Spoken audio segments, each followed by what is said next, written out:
आपका स्वागत है हमारे वीडियो में। आप अगर जीवन में आगे बढ़ना चाहते हो तो इस वीडियो को पूरा जरूर देखना। आज हम आपको दुनिया के सबसे महान इंसान के बारे में बताने जा रहे हैं। गौतम बुद्ध का रहस्यमय आदेश। गौतम बुद्ध एक श्रद्धालु को रहस्यमय आदेश देते हुए उसे हैरान कर देते हैं, जबकि दूसरी में सूफी गुरु बायजिद एक भावी शिष्य में समझ की कमी पर रोने लगते हैं। गुरु के साथ होने का क्या मतलब है? इसके लिए किस चीज की जरूरत होती है? अगर आप गुरु के पास एक अच्छे दर्शक या फिर के अच्छे विद्यार्थी के रूप में भी बैठें तो गुरु के साथ होने का जो मतलब होता है उसके पूरे पहलू से आप चूक जाएंगे। अगर आपको बस उपदेश या थोड़े बहुत मार्गदर्शन की जरूरत है तो आपको गुरु की जरूरत ही नहीं है। बहुत से शिक्षक ऐसा कर सकते हैं, विद्वान भी ऐसा कर सकते हैं, किताबों से भी आपको यह सब पता चल सकता है। गुरु के साथ होने का मतलब है कि आप सीधा असर चाहते हैं। आप मार्गदर्शन या सहायता नहीं चाहते, आप सीधा असर चाहते हैं। इसके लिए किस चीज की जरूरत होती है और आपको कैसा होना चाहिए?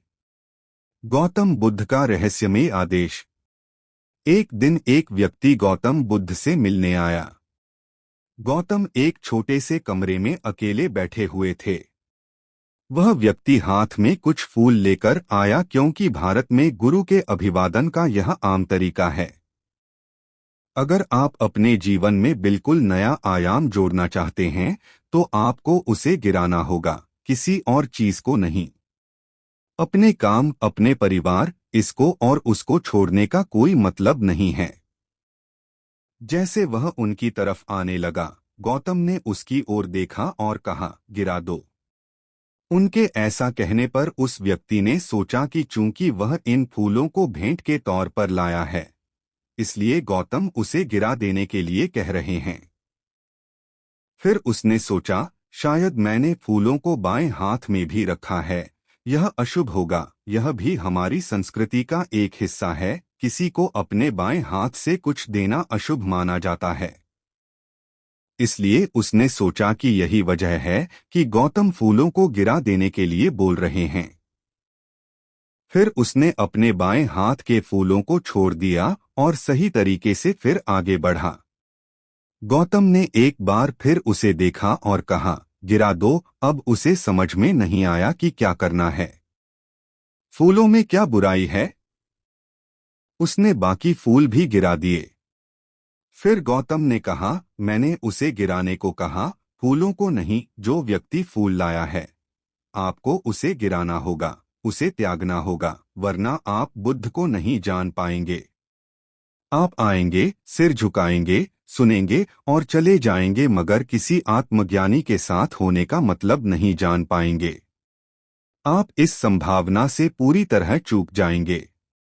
अगर आप अपने जीवन में बिल्कुल नया आयाम जोड़ना चाहते हैं तो आपको उसे गिराना होगा, किसी और चीज को नहीं। अपने काम, अपने परिवार, इसको और उसको छोड़ने का कोई मतलब नहीं है। आपको सिर्फ इसे यानी खुद को छोड़ना है, तभी कुछ हो सकता है। अभी आप जिसे मैं कहते हैं वह सिर्फ विचारों, भावनाओं, मतों, राय और विश्वासों का एक बोझ है। अगर आप उसे नहीं गिराते तो नई संभावना कहां से आएगी?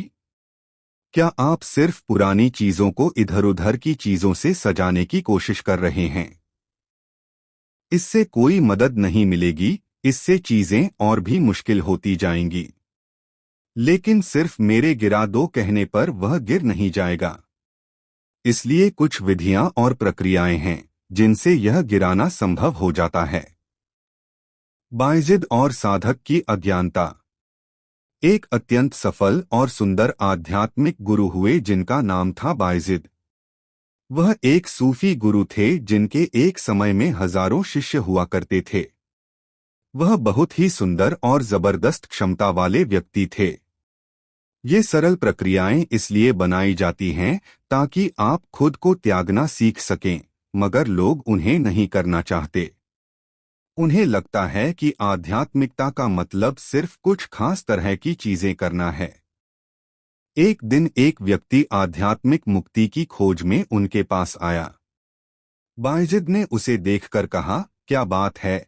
उसने आकर पूछा, क्या आप मुझे अपना शिष्य बनाएंगे? बायजिद ने उसकी ओर देखकर कहा, हाँ, मैं ऐसा कर सकता हूँ, मगर इसके लिए कुछ शर्तें पूरी करनी होगी और कुछ काम करने होंगे। उस व्यक्ति ने पूछा, क्या करना होगा? बायजिद बोले, तुम्हें कुएं से पानी भरना होगा, लकड़ी काटना होगा, फर्श पर पोंछा लगाना होगा, खाना पकाना होगा और सफाई करनी होगी। वह व्यक्ति उठ खड़ा हुआ और बोला, मैं यहाँ चरम सत्य की खोज में आया था, रोजगार की खोज में नहीं। और वह चला गया। बायजिद बस चंद्रमा की ओर देखकर रोने लगे। ये सरल प्रक्रियाएं इसलिए बनाई जाती हैं ताकि आप खुद को त्यागना सीख सकें, मगर लोग उन्हें नहीं करना चाहते। उन्हें लगता है कि आध्यात्मिकता का मतलब सिर्फ कुछ खास तरह की चीजें करना है। उन्हें लगता है कि फर्श साफ करना, लकड़ी काटना, बर्तन धोना आध्यात्मिकता नहीं है। उनके दिमाग में आध्यात्मिकता को लेकर फैंसी विचार होते हैं।